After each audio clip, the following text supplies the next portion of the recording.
विमल बहुत परेशान था। उसे समझ में नहीं आ रहा था कि वो इस परिस्थिति से कैसे निपटे। वो अपनी माँ को बहुत चाहता था, लेकिन उसकी पत्नी और बच्चे उसकी माँ से बहुत दूर भागते थे, क्योंकि उसकी माँ की एक आंख नहीं थी। साथ ही उसकी कमर भी 90 अंश पर झुकी हुई थी।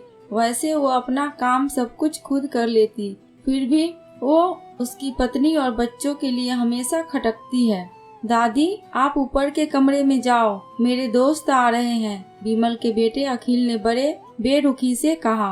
पर बेटा, मैं तो यहाँ बहुत दूर बैठी हूँ, विमल की माँ ने बहुत प्यार से कहा। नहीं, आप उनके सामने मत रहो, वो मुझे चिढ़ाते हैं, अखिल ने जोर से डांटते हुए कहा। क्या हुआ अखिल, क्यों चिल्ला रहे हो? विमल की पत्नी कामनी ने किचन से ही आवाज लगाई।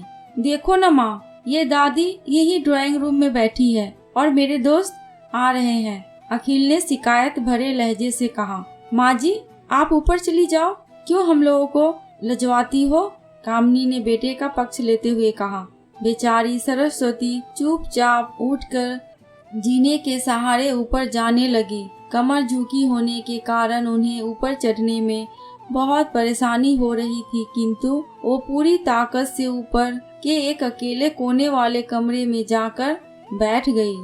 विमल बाजू के कमरे से सब सुन रहा था। उसे कष्ट हो रहा था कि उसकी माँ को अपमानित होना पड़ रहा है, पर वो असहाय था। अगर वो कुछ कहता है तो पत्नी और बच्चे उसका विरोध करने लगते हैं। दूसरे उनके तर्क भी नहीं सही लगते हैं। चूँकि वो एक प्रशासनिक अधिकारी था, उसका सामाजिक स्तर बहुत ऊंचा था। उसकी ससुराल भी एक उच्च घराने में थी, अतः वह चुपचाप इस तरह हर दिन अपनी माँ को अपमानित होते हुए देखता रहता।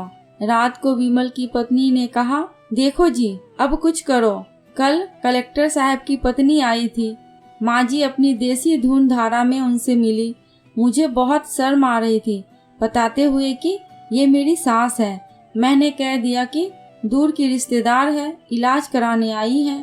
फिर भी वह चुप रहा। उसे समझ में नहीं आ रहा था कि वो क्या करे। अपने बेटे की मनःस्थिति को सरस्वती अच्छी तरह से जानती थी और बेटे को कोई कष्ट ना हो, इसलिए वो हर बात को चुपचाप सह लेती थी। विमल बहुत उदास रहने लगा। एक तरफ परिवार और सामाजिक स्तर पर जीने की प्रतिबद्धता थी और दूसरी ओर माँ। आखिर माँ से अपने बेटे की यह हालत नहीं देखी गई। एक दिन उसने अपने बेटे से कहा, विमल, बहुत दिन हो गए हैं, मैं अपने गांव जाना चाहती हूँ, मुझे वहाँ पहुँचा दो। मेरा यहाँ मन नहीं लग रहा है। लेकिन माँ, वहाँ तो कोई नहीं है, तुम्हारी देखभाल कौन करेगा? विमल ने आश्चर्य से पूछा। अरे, सब गांव वाले तो हैं और वो तुम्हारे मामा जी तो उसी गांव में रहते हैं, और फिर हम सारी व्यवस्थाएं कर आएंगे ना। कामनी को तो जैसे मन की मुराद मिल गई हो। हाँ बेटा, बहू सही कह रही है, सरस्वती ने लंबी सांस लेते हुए कहा। विमल जानता था कि गांव में माँ की देखभाल करने वाला कोई नहीं है, लेकिन अपनी पत्नी की जिद के कारण वह अपनी माँ को गांव छोड़ने पर विवश हो गया। माँ को गांव छोड़कर आते वक्त उसे रोना आ रहा था तथा अपनी बेबसी पर भी गुस्सा आ रहा था, लेकिन परिवार, पत्नी और समाज ने उसके इन मनोभावों को दबा दिया और वो सुकून सा महसूस करने लगा। कुछ दिनों बाद उसके चाचा, जो अमेरिका में रहते थे, आने वाले थे।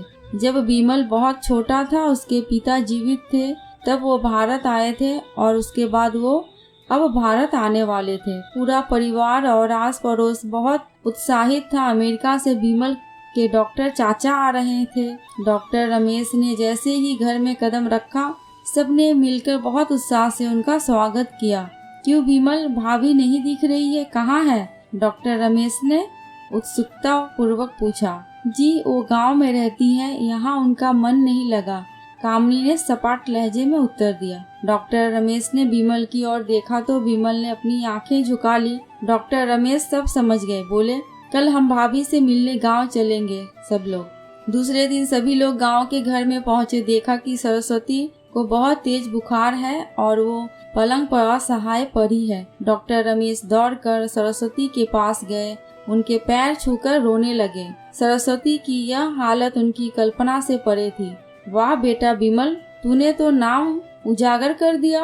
अपनी माँ की यह हालत देखकर तुझे तो शर्म भी नहीं आ रही होगी।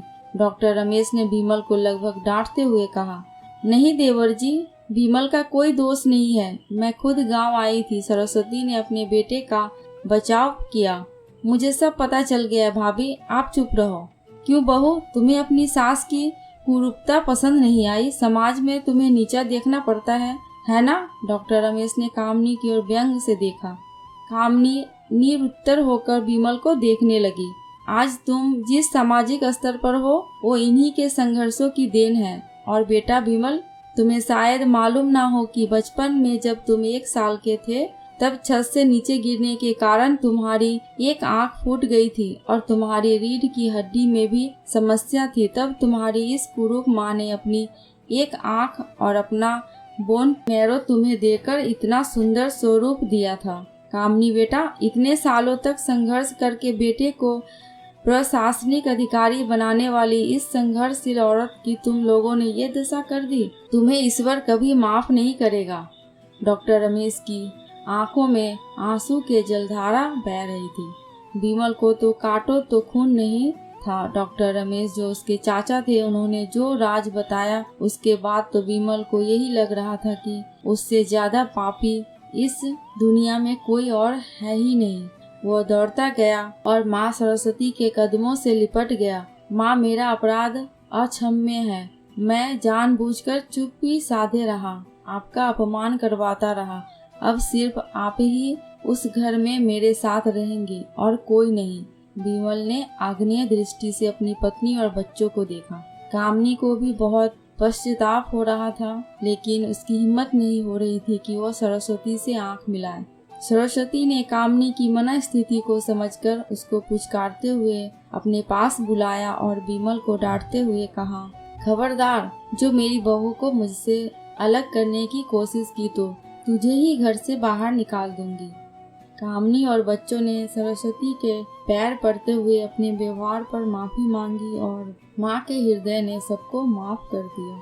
दोस्तों, आपको ये कहानी कैसी लगी प्लीज़ कमेंट करके हमें ज़रूर बताना।